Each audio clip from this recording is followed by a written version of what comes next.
جس نے رب کے لیے جاگنا سیکھ لیا وہی علم والا ہے، کیونکہ علم والا کی پہچان عاجزی اور جاہل کی پہچان تکبر سے ہے۔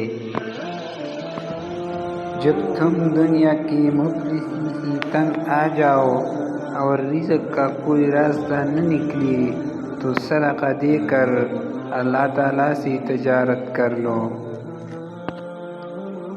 انسان کی جسم کا سب سے خوبصورت حصہ دل ہے، اگر یہ صاف نہ ہو تو چمکتا چہرہ کسی کام کا نہیں۔ اگر کوئی تمہارا دل دکھائے تو ناراض مت ہونا، کیونکہ قدرت کا قانون ہے جس طرح کا پھل زیادہ میٹھا ہوتا ہے لوگ پتھر بھی اسی کو مارتے ہیں۔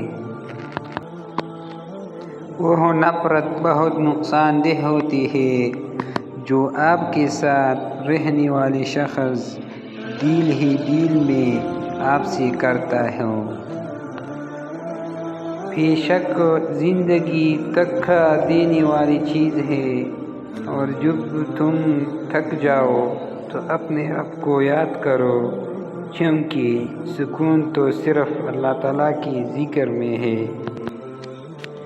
نہ کر نصیب سے اتنی گلی اے انسان، جب اللہ تعالیٰ راضی ہوتا ہے تو ہر چیز مل جاتی ہے۔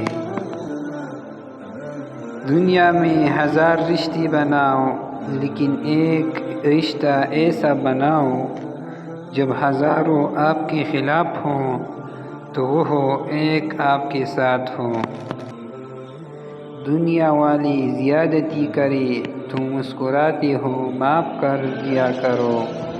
یوسف کو بھائی نے کنویں میں پھینک دیا تھا، اللہ نے انہیں بادشاہ بنا دیا۔ بے شک ہر مشکل کے بعد آسانی ہے۔ جب مجھے پتہ چلا کہ محل کی بستر اور خالی زمین پر سونے والوں کی خوب ایک جیسی اور قبر بھی ایک جیسی ہوتی ہے تو مجھے اللہ کی انصاف پر یقین آ گیا۔ تم جو گالی غصے میں یا مذاق میں دیتے ہو وہ تمہاری قبر کے لیے ایک بچوئی بن جاتا ہے۔